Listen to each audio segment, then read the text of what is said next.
दोस्तों सपोज कीजिए कि जब भी निफ्टी 50 ऊपर जाती है तो वो 16,100 तक जाती है, 16,100 से फिर नीचे चली आती है, और जब भी नीचे आती है तो वो 16,000 तक ही आती है। मतलब निफ्टी 50 16,000 और 16,100 के बीच में फंसी हुई है, तो इसे हम कहेंगे एक रेंज बाउंड मार्केट। 16,000 निफ्टी के लिए एक सपोर्ट है और 16,100 निफ्टी के लिए एक रेजिस्टेंस है। तो अब हमें इसे ट्रेड तभी करना है जब ये ऊपर या नीचे की तरफ ब्रेकआउट या ब्रेकडाउन दे। अगर इसने ऊपर की तरफ ब्रेकआउट दे दिया, फिर रिटेस्ट किया और रिटेस्ट का भी ब्रेकआउट हो गया, तो वहां पर हम एंट्री ले सकते हैं यहाँ पर अपना स्टॉप लॉस को सेट करके।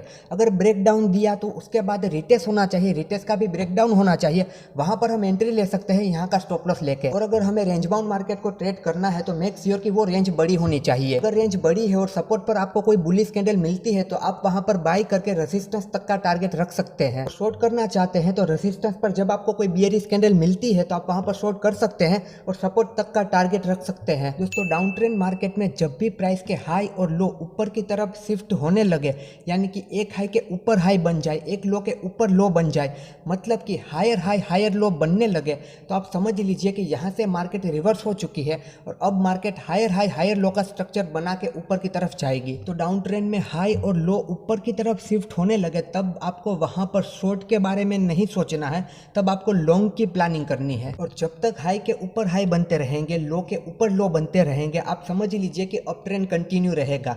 जब भी उसे नीचे की तरफ आना होगा तो वो हाई के नीचे हाई यानी कि लोअर हाई बनने लगेंगे और लो के नीचे लो यानी कि लोअर लो बनने लगेंगे। उसके बाद आप समझ लीजिए कि फिर से डाउन ट्रेंड शुरू होने वाला है। दोस्तों जब भी मार्केट अप ट्रेंड में होती है तो वो हायर हाई हायर लो का स्ट्रक्चर बनाते हुए ऊपर जाती है, और इस स्ट्रक्चर को हम दो तरीके से ट्रेड कर सकते हैं। जब भी स्ट्रक्चर में करेक्शन आता है और करेक्शन के बाद प्राइस इस लेवल को ब्रेक कर देती है तो यहाँ पर हम एंट्री ले सकते हैं, और लास्ट स्विंग लो बना होता है वहां पर हमें हमारे स्टॉप लॉस को सेट करना होता है। इस तरह ट्रेड करने से हमें कंफर्मेशन के साथ एंट्री मिलती है और एक सेफ एंट्री मिलती है। और इसे ट्रेड करने का दूसरा तरीका यह है कि आप इसे इस करेक्शन में ही बाय कर ले, मतलब कि जब ये करेक्शन होता है और वहां पर आपको कोई बुलिश कैंडल मिलती है और अगली कैंडल उसके हाई को ब्रेक करके उसके ऊपर क्लोजिंग दे या फिर मिनिमम उसके 50% क्लोजिंग दे, तो आप वहां पर बाय कर सकते हो और इस कैंडल के लो के नीचे आपको अपने स्टॉप लॉस को सेट करना है। पर इस तरह ट्रेड करने से एक रिस्क ये होता है कि शायद प्राइस इस लेवल को ब्रेक ना कर पाए और यहीं से रिवर्स हो जाए। दोस्तों एक अप ट्रेंड मार्केट में जब भी प्राइस के हाई और लो नीचे की तरफ शिफ्ट होने लगे,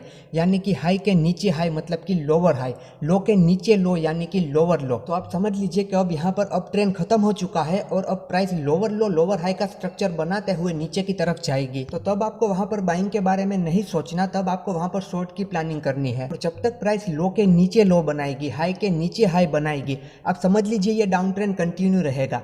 जैसे ही वहां से फिर हाई के ऊपर हाई बनने लगे, लो के ऊपर लो बनने लगे, तो आप समझ लीजिए अगेन यहाँ से अप ट्रेंड शुरू होने वाला है। दोस्तों जब भी मार्केट डाउन ट्रेंड में होती है तो वो लोअर लो लोअर हाई का स्ट्रक्चर बनाते हुए नीचे की तरफ आती है, और इस स्ट्रक्चर को हम दो तरीके से ट्रेड कर सकते हैं। जब भी स्ट्रक्चर में ये स्विंग हाई बनते हैं फिर उसके बाद ये लेवल ब्रेक हो जाता है तो यहाँ पर हम एंट्री ले सकते हैं और यहाँ पर हमें हमारा स्टॉप लॉस को रखना चाहिए। इस तरह ट्रेड करने से हमें यहाँ पर एक कंफर्मेशन के साथ एंट्री मिलती है। इसे ट्रेड करने का दूसरा तरीका ये है कि जब भी ये स्विंग हाई बनते हैं, यहाँ पर आपको कोई भी बियरिश कैंडल मिलती है, अगली कैंडल उसके लो को ब्रेक कर दे और उसके नीचे क्लोजिंग दे दे या फिर मिनिमम उसके 50% क्लोजिंग दे दे, तो यहाँ पर आप एंट्री ले सकते हैं और इस कैंडल के ऊपर आपको अपने स्टॉप लॉस को सेट करना है। पर यहाँ पर रिस्क ये होता है कि शायद ये लेवल ब्रेक ना हो और यहीं से प्राइस रिवर्स करके ऊपर चली जाए।